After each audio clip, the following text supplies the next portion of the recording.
Hey, everybody. Welcome to the That's Allowed podcast. I am your hostess, Adrienne McKeon. We are here today with Daniel Bruce Levin. Hello, Danny.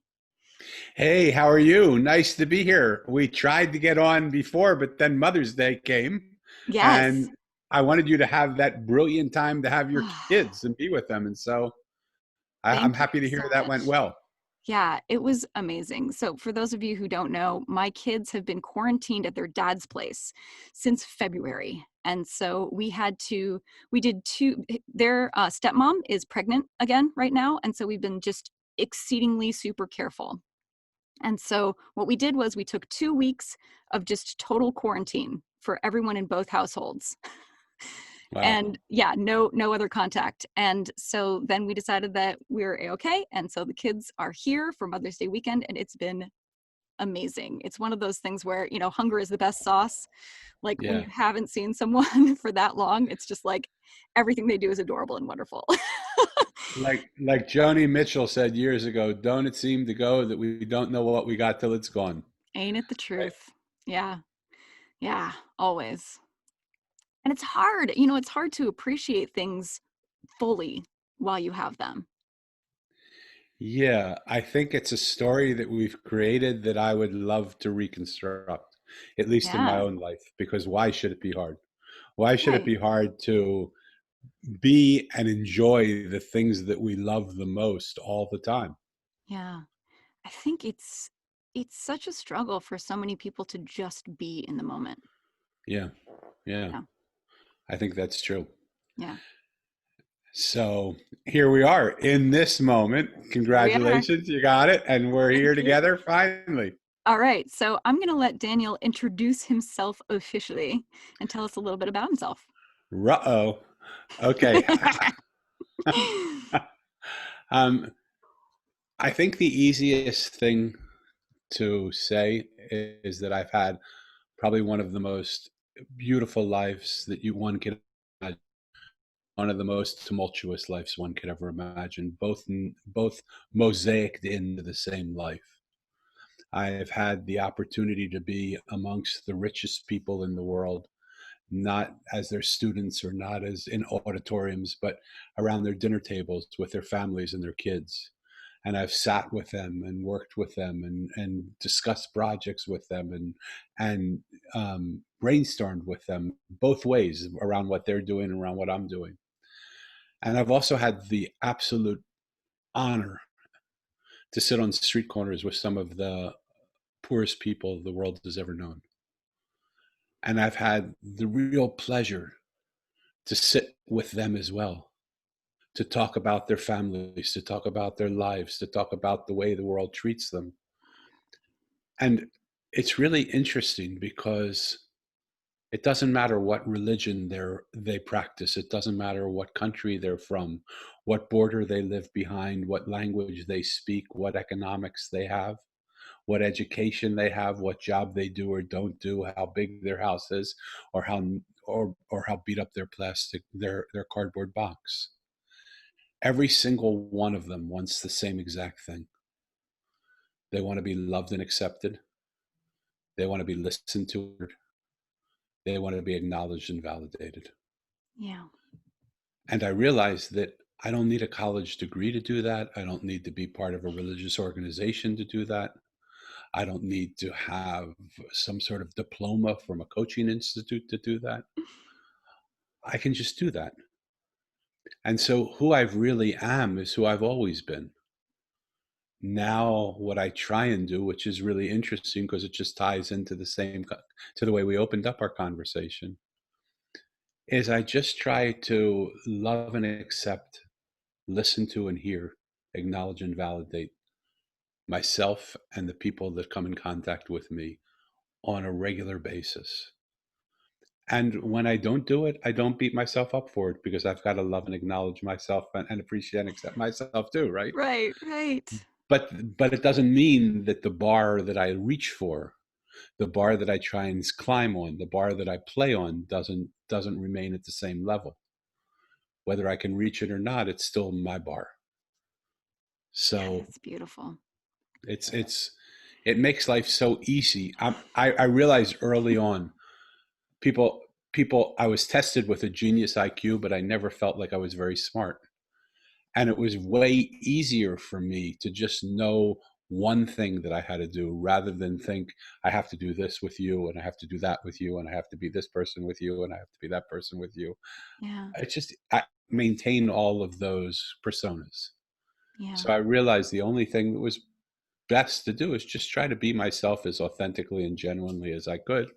People like it, great. People don't like it, great. I have no control over that. Yeah. But I do have control over how much I love and accept another human being. Absolutely. Yeah. And what's more important than that? Probably a few things, but I haven't bumped into them yet. Me either. Funny thing. Wow. I love so much about what you just said. I'm just sort of soaking it in for a minute here, but what I usually do at this point is I ask the question, what is the story you're not telling? And that may be a a challenging question for you because I feel like you're a very open person and you Yeah. tend to just tell your stories as needed. Well, the story I'm not telling is the one that led you to that belief system, because there's probably another story in here that is not that person as well, right? Right. That's the I did a podcast the other day with somebody, and I was so happy that this side of me came out because it very rarely comes out. I'm normally a very peaceful, sort of loving person. Mhm.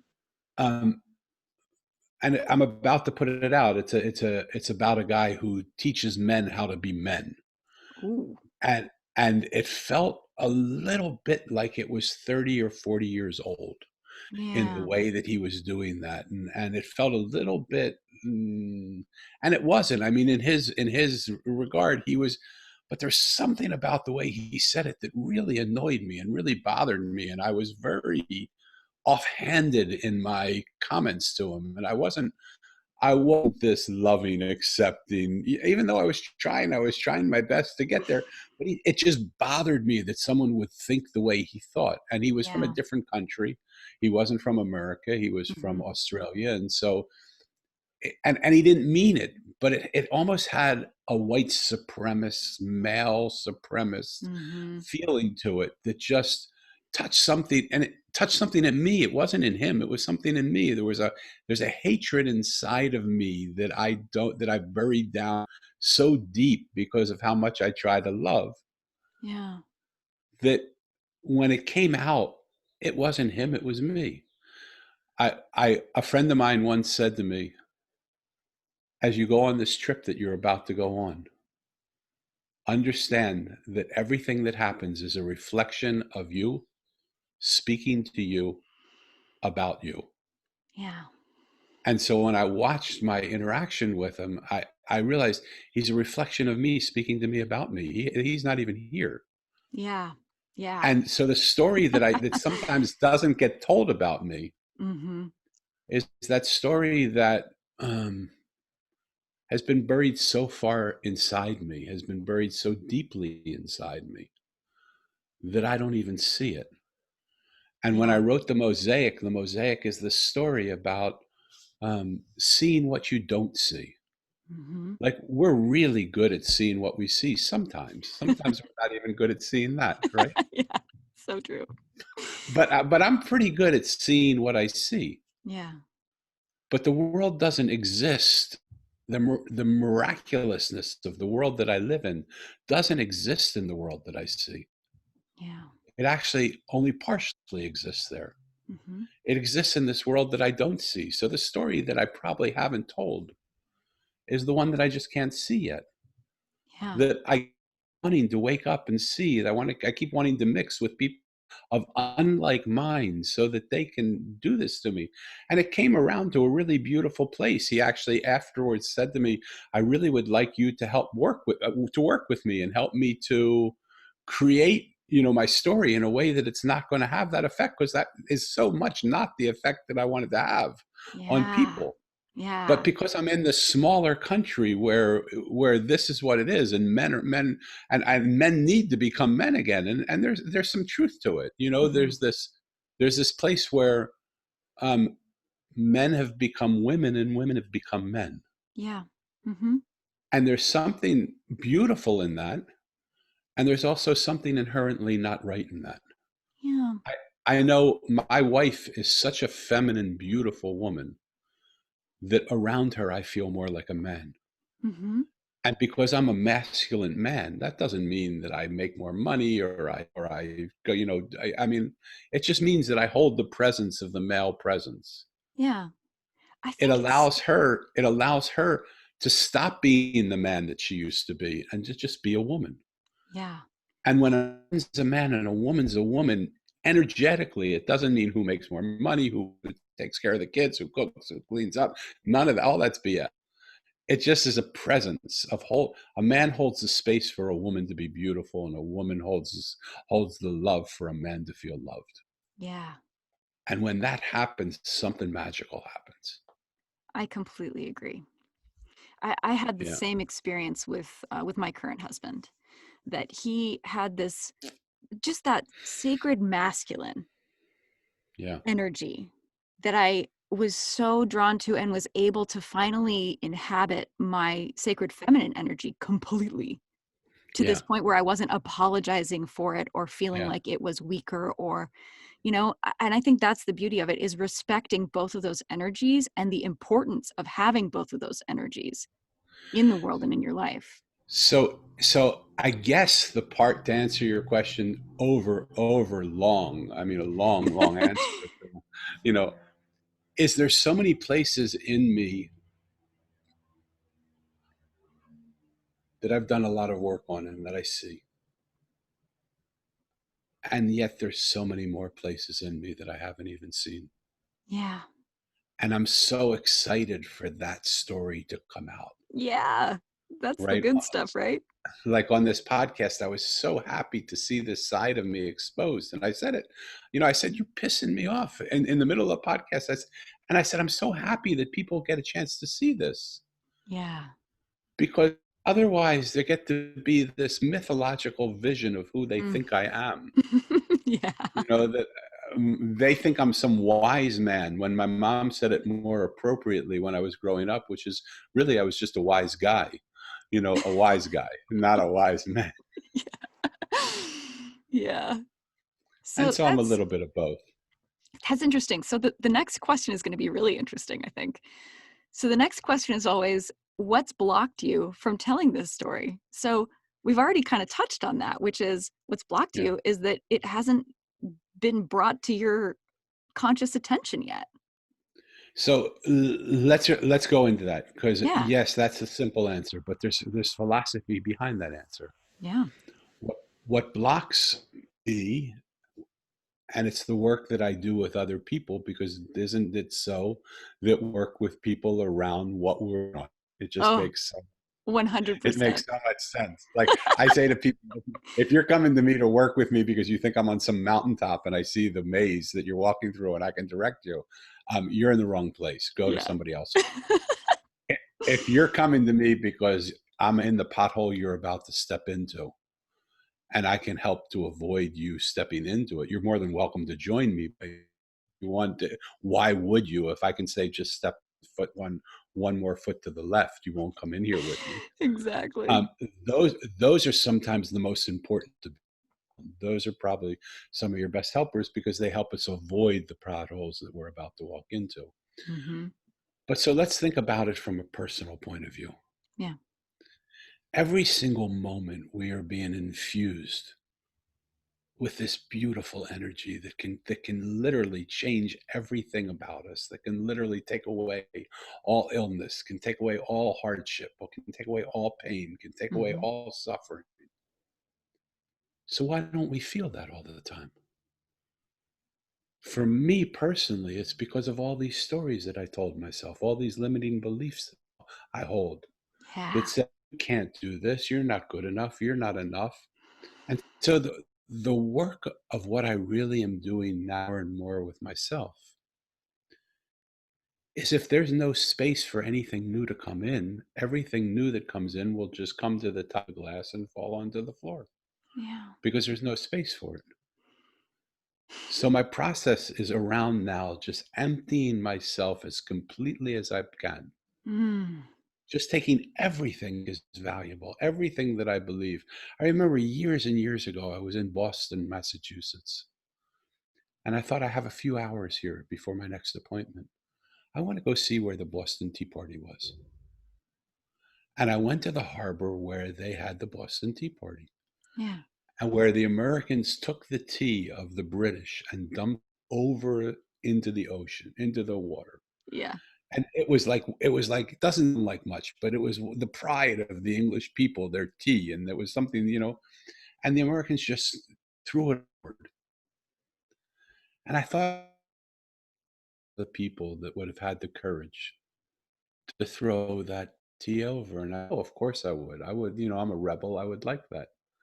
And so I stopped for a minute and I said, "Okay, Mr. Rebel, do you have the courage now to take everything that's important to you, everything that you Mm. feel is important in your own belief system, and right this minute throw it into that water?" Wow. And it took me a while, and I sat for about 2.5 hours there and just tried to empty everything that I was into that water. Some of the things that I thought were my most loved beliefs, some of the things that I thought were the most important things to me, just went in that water and went glub, glub, glub, glub, glub, glub, glub, right to the bottom. Right? Oh, wow. And some of the things that I didn't think were really all that important came to the surface. And that's not to say things that I thought were really didn't surface back up. But I realize in the work that I do with people and in the work that I do with myself is I literally bump so that what's on your table falls down. And then I ask you, "Oh, I'm so sorry. I'm just clumsy. Let me help let me help you put what you would like up on the table. Yeah. But if there's something down here that you don't want, let's just put it into the trash and give it to the trash man to take away." And it's so in how much of the crap on the table doesn't come back on, given the choice to consciously put it back on or throw it away. Yeah. And we have the ability to make room for this new energy that comes in. She comes and changes us. And it lightens us. It takes the burden of all that we feel off of us. And in fact, I have on my website, themosaiconline.com, in the blog section, a free meditation for anybody who wants to listen based on one of the characters in my book, The Mosaic, called the Trash Man. And it's called the Trash Man Meditation. There's also one there called the Gardener. But the one that I'm referencing now is the Trash Man. In our neighborhood, the trash man comes every Monday morning. He just came by today. And we take our trash out and we put it in the cans. And every Monday he comes and takes everything we no longer want and puts it into his truck, grinds it up, and drives it off. I realize that's what I do. Ever since the time I was 4 years old, that's what I always wanted to be. But the trash that I take isn't the physical trash, it's the mental and the emotional and the spiritual trash that gets in the way of us living the life we really want to live, Yeah. that prevents us from telling that story that you ask, what prevents us from telling the story? Yeah. It's all that trash, The trash. all those beliefs. So you can listen to that meditation, charge, you don't have to sign up for it, you don't have to do anything. Just go there, you can listen to it. And once you listen to it, the trash man now has become your friend. Yeah. You can call on him whenever you want, and he will come and help you get rid of any trash that keeps you from living the life that you want to live. Just give it to him. Let him take it. He doesn't even have to put it in his truck. You can just take it and put it into the cans. And the beauty of this trash man is when you put your pain and your suffering and the things that really kill you into those cans, you have a moment where you can actually feel what your life is like without carrying those, without having them live in you. And you can decide, is the person I want to be, or do I want to bring it all back in? Neither one's right or wrong. You choose. But you get a choice now. And who knows what story will come and fill you when you're empty. That's the beauty of the storytelling that I help people do. Wow, What story is yours to tell if you get rid of the trash that's not yours to have? that is so beautiful. I've spent a lot of energy and time in my life on figuring out how to give back things that I don't need or don't want. Yeah, I remember there was a moment um, a few years ago. I was talking to my boyfriend at the time, and uh, he was just saying how I take on so much that isn't mine, and yeah, that I really need to let people make their own mistakes and stop trying to save them from their own yeah, mistakes. I think we were actually driving at the time, and there was someone who kept sort of hesitating in front of my car, like walking, in the crosswalk, and was just yeah, kind of going back and forth. And he was getting really frustrated. And he was saying, if it was me, I would like rev the engine or honk or something. But I just sat there, and sort of waited for them to figure out what they yeah. needed to do and what was going on. And he said, I've seen you do this over and over in your life with the people in your life, that you just sit there and let them, cause problems for you Yeah, over and over again. And you don't give them any consequences. yeah. And he's like, and you don't do that with your kids. And so why do you do that with these other people? Why don't you let them have the consequences of their own actions? They might learn something. And that was a big, like, whoa moment for I me. I I had an interesting podcast with a guy that I had on my show, who was a shaman who has a retreat in the Catskills, Mhm. and we just hit it off really, really well somehow. And I asked him what he does, and he said something that so intrigued me and it intrigued him. He said, "My work is in service to others, but there are no others." Wow. And I said, "Hold on, what did you become like a Zen monk now all of a sudden, like giving me a koan to think about, you know?" Um, and yet, when you said that about that conversation you had, what if there is no other? Yeah. And what if your work is about others, but there is no other? How would that contemplation redefine you what it is? Because so often we think we're doing something wrong, Yeah. or someone says something to us. I had this other conversation with a guy. I mean, it's just amazing to me how beautiful these podcast conversations have been. Yeah. And I really wanted people, you're going to be on my podcast soon. It's the I can't wait. Mosaic podcast. Really, I really want to invite people to listen to the Mosaic podcast, because I had a conversation with another guy, writer, beautiful guy, who I'm about to put up also on in the next couple of days. And he told me a story, like his stories he tells are factual stories that he gives to businesses about the way other businesses do business outside of the type of business that they're doing, and their stories are innovations to other people. And I said to him, "So you don't tell stories? How about do you ask the salespeople in the companies about what stories they're telling themselves that are preventing them from succeeding further?" And he said, "No, I'm not a psychologist. I'm a storyteller. So I don't do that." And so I said, "Okay." And I was completely perplexed. I was like a little dog gnawing at the leg of his pant, because it didn't make sense to me that he had drawn this distinction between this story and that story. And yet the way he said it was so beautiful and so powerful, and he didn't want to take, it wasn't like he doesn't want to do it, he just doesn't feel qualified. He's not a therapist.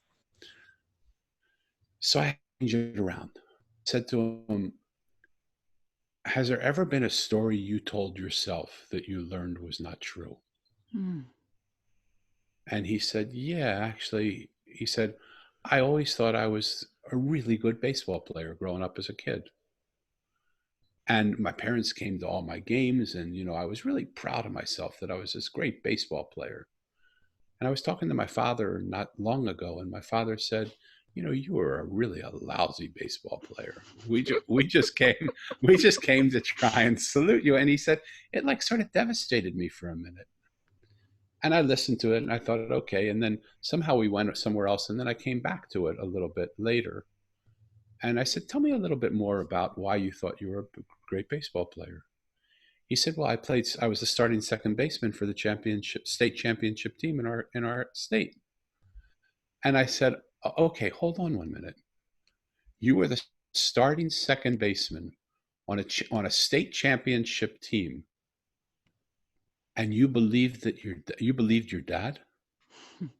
You can't be a lousy baseball player. But isn't that what we do? We hear a story that somebody else says to us about us, and we give it more credit than the actual reality. And he was shaken for a moment. Yeah. Because he said, wow, you're right, I couldn't have been that bad. But I believed the story that my dad told me, and I believed what I was saying. And I said, so can you see how that could affect the way you play ball next time? Or could you see how that would affect the way? And he said, I get it, and I appreciate it. I'm still not a psychologist, and it wasn't important whether he changed or not. But so often the stories we tell ourselves create the reality that we live. I have a saying, a little maxim, that I believe is so insightful. I don't think it came from me. I think it found its way to me somehow. Our thoughts become our words create our stories, and our stories become our life. And if we want to change any one of the things in that equation, all we have to do is change any one of the things in that equation, and the whole equation changes. Yeah. I love that. I feel like we have such a strong instinct to hook into that not good enough story. Yeah. That as soon as we hear someone say to us, oh, you weren't as good as you thought you were, or anything critical, we immediately hook into and fall into that story. And it takes a conscious effort to kind of pull ourselves back out again. Why do you think that is? Um, so I want to like reframe a little bit about what you Cool. said, just a Yeah, tiny little bit, okay? please. Because one of the people that I work with who mentors me and helps me a lot always captures the moments when I say we or Mm. when I say everyone. Right. Okay? Because we does not include everybody, and Yeah. everyone doesn't think a certain way. Mm-hmm. And as long as we think we is everybody and everybody is doing it, then we have no ground rules, or we have no incentive to come out of that category. Yeah. And plus, it just doesn't really state the truth correctly. Yeah. And so, in the story that you tell, and maybe I'm the only one, but I doubt it. Um, I don't believe anymore that I'm not enough. I don't believe that hook when it comes into my mouth is what actually is true. And maybe it goes back to what the shaman said. My work is with others, and there are no others. Mm-hmm. When I say to myself, or someone says to me, you're not good enough, Danny, two things happen. I usually agree with them and say, you're right. But what comes through me is greater than anything that could ever be. Mm. And so all I'm trying to do in my life is get out of the way of being me, because you're 100% right. I'm completely flawed. But when I allow myself, like we were saying, to empty myself out and let this energy come through me, Yeah. there's nothing in the world that can't do. Hmm. And that is good enough to do anything and everything. Yeah. So why would we focus on the part of us that is flawed when at the same exact moment the universe is flowing through us, which can accomplish anything in the world?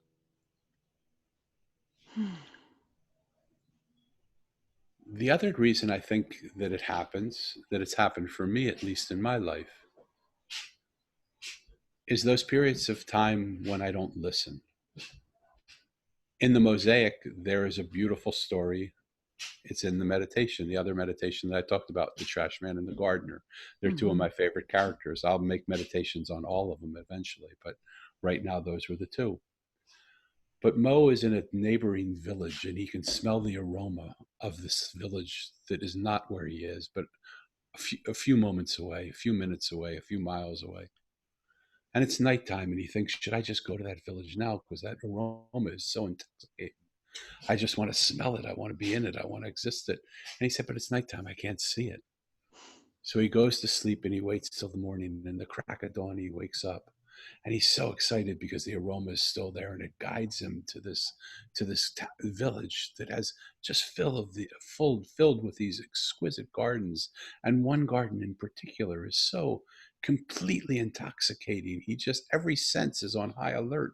His nose, his sense of smell, his sense of sight. He can even taste the nectar that the garden has. And he feels it and he experiences it, so much so that he closes his eyes, because he said it's too much. It's overwhelming. And he closes his eyes, and within moments he feels this presence standing right in front of him. And he wonders, I wonder who that is. And he opens his eyes and he sees the man's like right flush to his face. And Mo looks at him and says, "Who are you? Who are you?" And the gardener answers and says, "I'm the gardener. I know who I am. The question is, who are you?" And Mo says, "I'm just somebody who came by. I was sleeping in the village next door, and I was hoping that I would get a chance to meet you, because the garden, the aroma from this garden, the beauty of this garden is intoxicating. What have you done that has made this garden so beautiful?" And the gardener says, "Well, anybody who has a sense of color and style can see that certain colors make each other colors look more beautiful. When you put a yellow flower by a purple flower, it makes both of them look nicer." And Mo says, "No, no, that's not it. I've seen thousands of gardens, all of which do that. But there's something here that's more beautiful." And the gardener thinks for a minute and he says, "Well, maybe it's the texture. Maybe I put the taller flowers behind the shorter flowers." And Mo says, "No, no, that's not it. That's too simple." And so the gardener thinks for a minute and he says, "Mo, have you ever gardened?" And he said, "Not really. I don't have my own place. I'm just walking around the world. I don't really have my own place, but I have, when I've stopped with people, I have sometimes helped them weed their gardens." And the gardener goes, "Great, that's exactly what I was looking for." So when you get to that clump of weeds that you pull out with your hand Mm. and it breaks off in your hand, and you know you haven't gotten to the root of it, but it Hmm. breaks in your hand, what do you do? And Mo says, "Well, it isn't my garden. So normally I just try and level it off and I make it look nice for the people that have it, and I just move on and continue to weed." And the gardener says, "Ah, maybe that's what we've seen here." He says, "I'm a gardener. I don't have to do anything but garden and weed. I have no place else I have to be. So when that clump breaks off of my hands, I take out my little spade and I dig down into it. And I get it out until I dig down so far until I get the roots, all of them out. And if I've broken the roots in my with my spade, I look around and I dig around more to get them all out. Because when you water your garden and the roots of your weeds are there, your flowers and your weeds grow." And so every time someone says to you there's a weed here, you get upset. But when you pull out your weeds and there are no weeds, there's nothing that makes you upset because you know your garden has no weeds. And you can, and every day you go back and you have to weed your garden, but those weeds are easy. It's like pulling a piece of hair out of a glass of milk. It's that effortlessly easy. What I find is a lot of people water the weed of I'm not good enough, never pulling it out at the root. Mm-hmm. And so whenever it resurfaces, they just defend their territory by saying that's not true, or that's not, or they fight that, or they try. When all we really have to do is look at it and say, let's do some digging. Yeah. And we can call on the gardener. He'll help us, just like the trash man will help us. Mm-hmm. The gardener, if we have a weed in us that says, I'm not good enough, call on him. Say, gardener, will you please come into my garden and help me dig out this weed? And see what happens.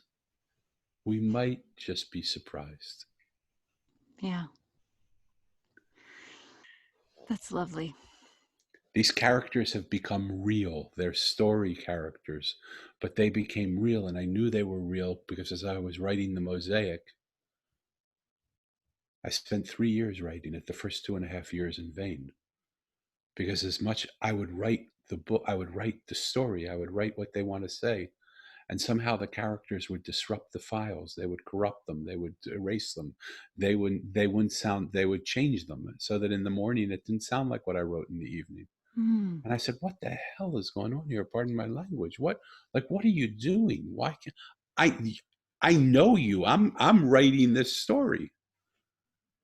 How can you be doing this to me? And they said, because you're not saying what we want you to say. You're not saying what we're telling you. You're saying what you want to say. Mm-hmm. If you'll just listen to us and write what we say, you'll have the book done soon. And so I did it. Within 6 weeks, I finished the book because I was just writing what they were saying. Yeah. In the work that I do with people, people wonder, how do you see so insightfully into me? I'm like a parakeet. Their soul tells me what's going on, and I just say it back to them, and they think, "Oh my God, you're so insightful." I'm a parakeet. A Yeah. parakeet isn't insightful when it says, "Polly, want a cracker?" Right? Exactly what you mean. Yeah. So when we learn to listen to the world around us tells us amazing things. It tells us incredible stories. Yeah. And if we would just listen, we would hear amazing things. I was just going to say, I think another thing that happens is that people often get very attached to their weeds. Yeah, They say, I like these. These are, I leave these dandelions here on purpose because they're bright and they make me happy. yeah, And, uh, and like you were saying, I'm really interested in this idea of sacrificing those values that we hold so dear and think are us.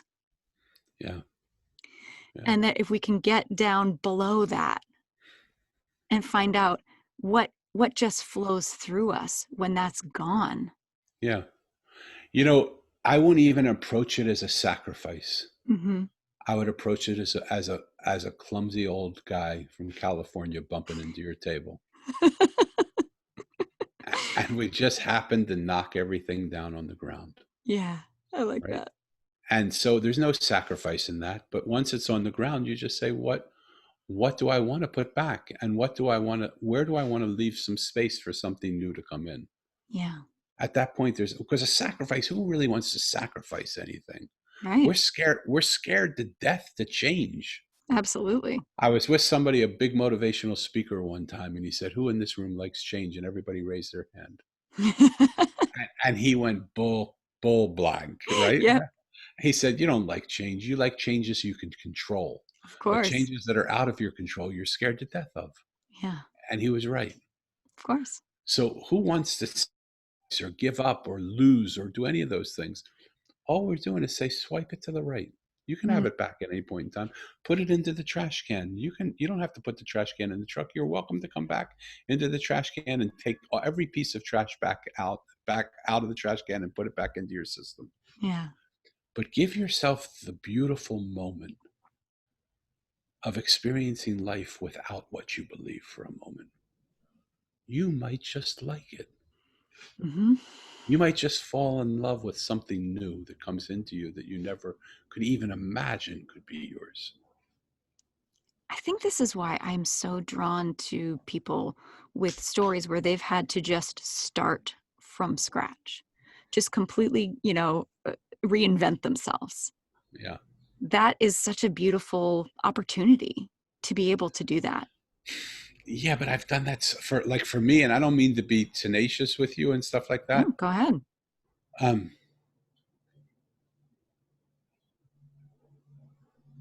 I've recreated myself so often,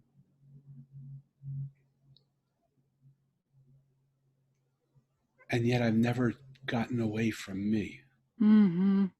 Mm-hmm. And so I think we think the start over is I'm going to move to a new town and nobody knows me. And I can create for myself the life that I want to live. But guess what? There's one guy that knows me. He's came with me, Yep. right?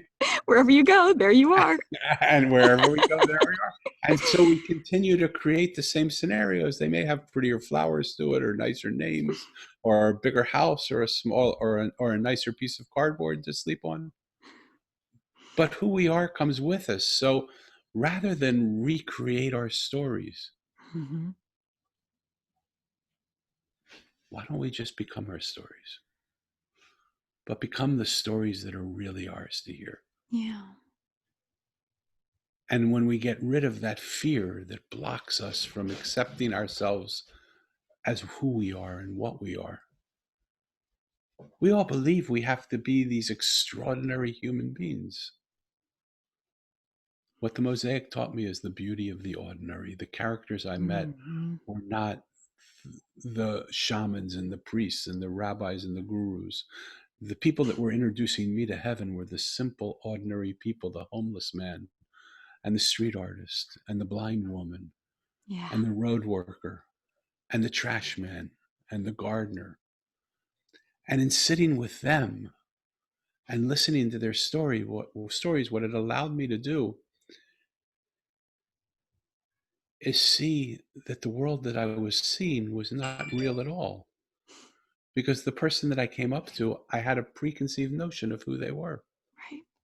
And after sitting with them for just a very little amount of time, I realized the person I initially saw wasn't at all real. He was just the person I saw, or she was just the person that I saw. And suddenly I realized that I don't see the world at all the way it is. I see the world the way I am. Yep. And when I realized that nothing I saw was what was real, it was just what I perceived to be real, I looked over to the right and I saw something that was the most unreal thing I've ever seen.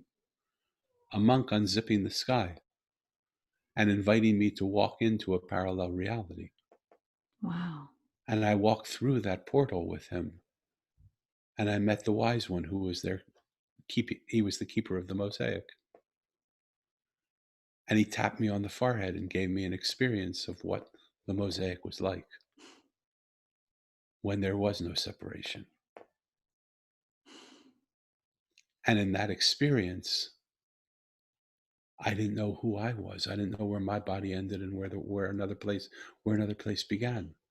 I didn't know if I was supposed to occupy your body or my body or that body, or if I was a man or a woman or a bee or a fly, or a piece of soil or a blade of grass or a leaf on the tree, or the ocean or the sun. And suddenly I had this thought, oh, isn't this interesting? Isn't this beautiful? And the moment I had the thought that separated me from the feeling, I woke up on a street corner next to a street artist who was building a mosaic. And he looked at me and he said, what do you see when you see these pieces? And I was dumbfounded because I had just had this incredible experience. And I said, what do you mean? He said, well, most people just see a lot of broken pieces. Mm. What do you see? I said, I'm afraid I see broken pieces too. And he said, so do you think it's just coincidence that you were with the wise one who is the keeper of the mosaic? And your first experience after experiencing the experience of the mosaic is to be with me, a street artist building a mosaic on the ground? He said, broken pieces tell amazing stories. Mm.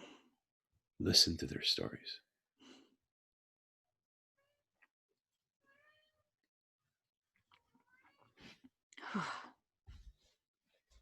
I think that has to be the title of this episode. What is that? Broken pieces tell amazing stories. Yeah, yeah. It's and it's one of the characters in my book, The Mosaic. It's the street artist. And so, My cat is making so much noise. Hold on one second. okay, all right, that's okay.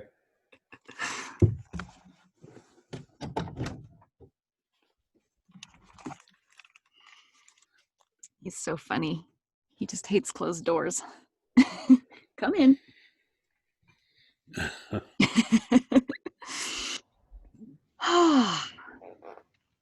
I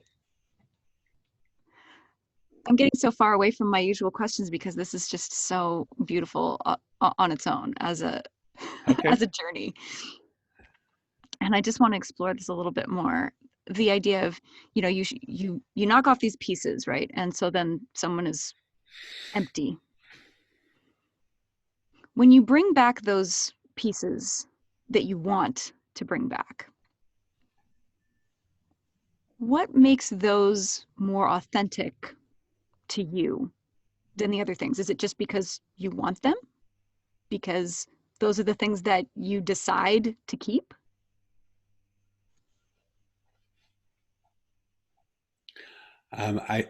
My personal answer to it, and it's going to sound evasive, maybe, but if it is, come after me, okay? Because I have no desire to evade. The you that brings those pieces back is not the you that knocked those pieces down. Hmm. Because when those pieces are no longer a part of you, you have changed. And so there is an inherent knowing within all of us of what is needed in this moment Hmm. to get to the next moment. And so it's not like this. I think we give ourselves far too much credit, and we try and think that we're the ones that are responsible for doing the building. Right. I studied in a monastery for 10 years and was a monk in a monastery for 10 years. And the head of our monastery told a funny story. He was telling a story about him being in a monastery with his teacher. And they had some guests come to visit. And the teacher walked behind him and said, they asked him, what do you do? And he walked behind him when he was sitting meditating. And the teacher said about him, look how I've changed Walter. And he got upset because he actually thought he had done a lot of the work. Walter thought he was the one that was changing him. And, and he went to speak to him. And he said, what do you mean when you said, look how I've changed it? Look at all the work that I've done, and look at all the time that I've put in, and look at all the energy that I've put in towards trying to make myself become a better person. And you just walk by with those people and say, look at all the work. Look what I've done to change Walter. What does that mean? And his teacher said, that would be a good question for you to contemplate. I'm going to leave that with you now. But why do you think you're the one that's doing all these things? And his teacher was an enlightened master. So it wasn't that he was there. There was nobody home in him. But Yeah. it's what will God do when we allow him to come into our lives Mm. and actually do what we ask, what he wants to do. Mm-hmm. Mm-hmm. And part of the thing that we have to get away from is the sense of we are the doers. Yeah. Part of what we have to let go of, because we're not doing that great a job. Mm-mm. I can speak for myself, maybe other people, I don't want to use we, but I'm not doing that great a job running my own life. Oh, I think objectively, if we look at the world currently, we are not doing a very good job. Yeah. Let's And be so honest about it. so then let's let somebody let's why not relinquish the wheel? Yeah. Let somebody else drive for a little while and see what's happening. We're just tired. Yeah. Like when you play basketball, you have 10 players, 5 sit on the bench and 5 are out there. Mm-hmm. It's so that everybody can get a rest. Yeah. It's just scary. You know, Yeah. people are afraid to let go of the wheel because who's gonna do that? They don't have that personal relationship with God where they can go, okay, take the wheel. So I Some remember do, but I used to work in the spa industry. mm-hmm. And now the spa industry is being devastated by COVID-19. But Yeah. one of the things that I found is the people that were helping people relax were some of the most stressed out people that you could ever Mm. imagine. And I would go into the spas and I would have treatments at the spas and I would say, hold it. Is it okay if we just sit for a minute? Let me hold your hands for a little bit. Let's pray together because I don't want that energy inside my body. Let's get to a place where you feel more relaxed and then let's Yeah. do it. Let's do the massage. And they would all tell me how stressed out they were. But then when I would say, okay, let's do some work together, they would get so scared. Mm-hmm. And they said, well, we don't know what that will look like. Yeah. I said, okay, but we do know what it looks like if you continue doing what you're doing. Right. You're driving full speed towards a cliff that you're about to go over where you'll be completely devastated and burn out. You'll be fried. Why is that more comfortable for you to do than contemplate just the thought of putting on the brakes for a minute and slowing down and walking around and seeing if there's a different route you can take? 99% of the people kept their foot on the gas going forward. Mm. And at some point you just say, I bow to that. I allow you have every right to live your life the way you want to live your life. Yep. But it saddens me. Yeah. And it saddens me because we've forgotten who we are. On my website, danielbrucelevin.com, the first thing I say to people is my job is to reintroduce you to you. Mm-hmm. That was one of the reasons that I really wanted to have you on. Thank I you. saw that and I said, yes, Yeah. yes. I want to introduce you to yourself again. Mm-hmm. And it's so needed now. Yeah. We live in a world where so few of us know who we are. Yeah. And without knowing who we are, how can we get to where we're going? Yeah.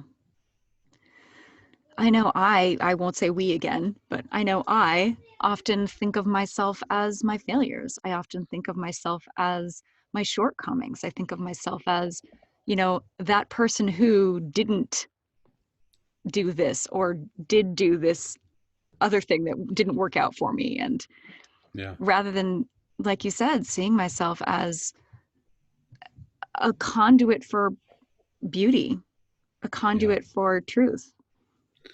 When I was in the seminary, the Rebbe told me, you're too truthful, but you're not honest enough. Mm, I'm sorry, too honest. You're not truthful enough. interesting.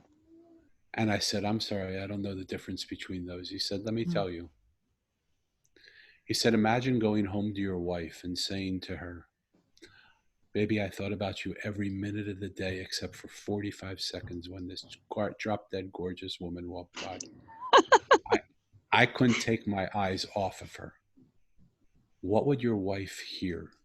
Would she hear that for 23 hours, 59 minutes, and 15 seconds, all you did was think of her, or would she hear that you thought about her for 45 seconds about somebody else? The second one, obviously. Yeah. So he said, that's honesty. But your honesty destroys your truth. Mm. Mm-hmm. Because your truth is You think about your wife almost every minute of the day, almost every second of the day. Yeah. Why wouldn't you tell her that? Yeah. Why wouldn't you tell yourself your truth rather than your honesty? And we've messed up thinking we have to be honest. We have to say things exactly the way they are. But we've already seen in this conversation, we don't see the world the way it is. No, So our honesty isn't even honest. that's right. So it would be great to start telling ourselves the truth. Yeah. Thank you. Absolutely. So we're almost out of time. So I'd just like to give a little moment here at the end to ask if there's anything else that you really want my audience to know. Yeah. And I love this conversation because um, it really showcases the stories that I've listened to people and the value that I've gotten from the people that I've listened to. Yeah, And so I'd like, if I could, to close with one more story. please do. Along my journey, I had the opportunity to sit with a homeless man. And I sat with him and we started talking and we had just a beautiful conversation. And I said to him, what's one thing that you would like to say to the world that might make it a better place for the world to be in? He didn't even think for a minute. His answer was so immediate. He said, I would like to ask people